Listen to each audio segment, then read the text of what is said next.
springtime hits, it becomes a time where you start getting everything ready for the spring and the summer, like lawn chairs come out, people that have pools, get your pools ready.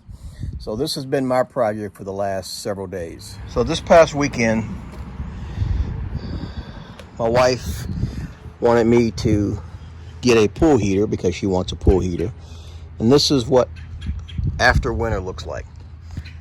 If you're wondering why the stairs are laying in the pool, it looks kind of jacked up, but basically we took the stairs, instead of trying to pull them out of the water because they're so heavy because there's water in them, we just thought it would be easier to lay them over on their side in the pool and then just set them back up once we get everything good to go.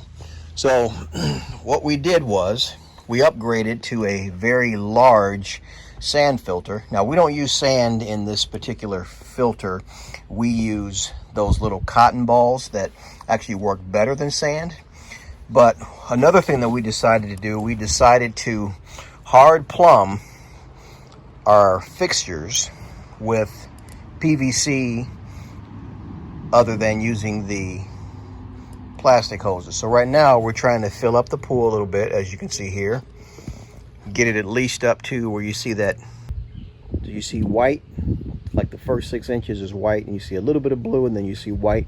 We're trying to get it up to about right where the white meets the blue down there. So that's the plan. So in this video, I just wanted to talk about what the project was and what it entailed. So both of these products are made by a company called AquaStrong. This is the AquaStrong Hex 075. It is a 75,000, I believe, BTU heater. Let me double check that. Don't quote me on that. Yep, 75,000 British thermal units. This is a 220 volt unit, so you would need a double pole breaker in your breaker box to hook it up. But I'll make sure I link it in the video. But what I had to do was down here. So what we ended up doing was we went out and we purchased a brand new sand filter, which is a lot larger than the one that we had. The one that we had before was probably 1.5, almost probably 3 of these things together to equal this one. But we ended up increasing it from a 1 horsepower pump to a 2 horsepower pump. And like I said, this motor, any of you that know anything about motors, you can tell this has got some power. So what we ended up doing was we decided to hard plumb, meaning using PVC pipe versus the plastic piping, the flexible piping that comes with these particular pools. So just to kind of give you the breakdown, what we ended up having to do was, thankfully for me, I had a 220 volt double pole breaker in my box because the previous homeowners had a hot tub. Way over there on the other side of that porch, there is a large gazebo, and they ran electric to it. So thankfully the electric was still there. So all I had to do was cut it where it led over to the gazebo and then drag it back this way and then bring it out right here. As you can see, this pipe right here is called liquid tight. This is for external. You'll see this kind of piping on HVAC systems and things of that nature. So I had to take my heavier gauge 6 gauge wire, feed it into this liquid tight, run it over to here. I ran it into a quick disconnect box that I installed, which just allows you to shut the power out here. This little thing right here with the handles, all you do is pull that out and it kills the power. This right here is SO cable, made for outdoors as well. As you can see, put your clamp on to make sure it's nice and secure. Also put your hose, your fitting on here to make sure it's nice and secure. I also used some tap cons and put some anchors to keep these from ripping away from the wall. I went behind the gutter along the ground. As you can see, an anchor point there, another anchor point there. So right here is the cord for the pump. So I'm sure many of you have seen these before. It's like if you're running an extension cord across your living room floor, you'll put these kind of things down so you don't trip over it. My plan is to glue it down, but right now it's still kind of got a little bit of a bend in it because it's brand new. So I'm using this paver to kind of hold it flat. So again, for us, So far, we've already cranked it up. And as you can see here, here's a piece of the old PVC pipe from me cutting these pipes. So basically, just to kind of show you how this thing is plumbed, and then we'll get into the heater. So normally when you have a pool, you have your skimmer. So your water feeds out of the skimmer. And what the skimmer does is it skims all the crap that's on the top of the water. All that stuff you see floating on the water. Skims it in here, goes through that basket. And then it goes through here. Feeds into the pump. And just so you know, this is all 1.5 inch plumbing. Now, what makes it tricky is when you're looking at Best Way pools or Intex pools, generally you don't have a lot of fittings to kind of adapt to these kind of things. Thankfully, the AquaStrong filter actually came with the fitting here. The only problem we had was right there where it goes back into the pool. Thankfully, I was able to find something that would work, and I still had to kind of jerry-rig it, but we got it working. So long story short, so your water comes through your skimmer, and it feeds into this filter bucket right here. Now, one thing I did, and I got this off of another gentleman, was I put a shutoff right here in line with the filter, because what happens is if you have a pool, you'll notice if I didn't have a shutoff here, everything that comes through this pipe will fill this bucket up. So last year when we would try to take this lid off to clean out this filter, when you take this thing off, it's under pressure. So you got water that's flowing through here that's continuing to flush out, so it makes it difficult. So by putting in a shutoff valve, it allows me to shut off the water here and even shut off the water over there, so I don't have any water flowing through my system, and I can literally take this off, take the bucket out, and clean it like I would normally like to do. So as you can see, again, 1.5 inch PVC. Got my Teflon tape here wrapped around the fittings. You definitely want to use Teflon tape when you're using threaded connections. And I will make sure I'll link that in the description section as well. But again, 1.5 inch, primer and glue, primer and glue. Just continue all the way down. It goes into your filter, comes out of your filter here, goes into the pump, into a tube, filters, comes back up, exits out of this tube here. And one thing before I continue, I put a union right in the middle here.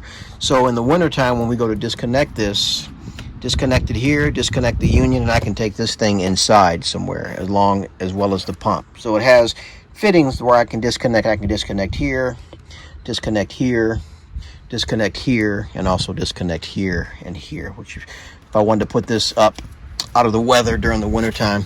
So continuing along, this comes out of here, goes down, goes over into the heater. That is the heater inlet. Let me show you. So as you can see, the water goes into the heater, works its way through the heater, comes out of the heater here, and then back into the pool where it warms up the water for the pool. So now one issue that I had, and I'm hoping that you don't have, so I ended up having to replace this piece right here. I don't know if you can see here on the inside there. It doesn't really do it much justice. But anyway, this piece here that has the purple on it has a, it's kind of tapered because it's made for a pool. So it starts out thick here, that 1.5 inch, but as it works its way down, it kind of gets a little bit smaller. Not much. So I put a good amount of primer on it, a good amount of glue, and even after we turned the pump on to test it, even with pressure going through it, it dripped a little bit. So what I did was, instead of having to try to keep playing with this thing and replumbing it, I took some of that Flex Seal stuff, which works amazing, and put it around this fitting here. I would have loved to have had a perfect PVC fitting to screw on, to slide on, but they didn't have anything. I was just thankful that this new gasket here in between the pool didn't leak, and that everything so far looks really good as far as the pool. So took me a weekend to get the electrical hooked up. Got power, as you can see. Now right now it's saying water temperature, water return temperature is 62, water outlet is 64, and that the temperature outside is 81. Like I said, this is nice because this thing actually comes with a phone app as well, so it's all Wi-Fi. So again, this is where your electric gets hooked up. Now for this particular pool pump, one of the issues that I had was when I reached out to the company, because the manual for this particular heater sucked, meaning I had to search YouTube videos and try to find whatever I could to figure out how to hook this thing up. So I email the AquaStrong people about the heater because their book said one thing, and I was talking to an electrician friend of mine.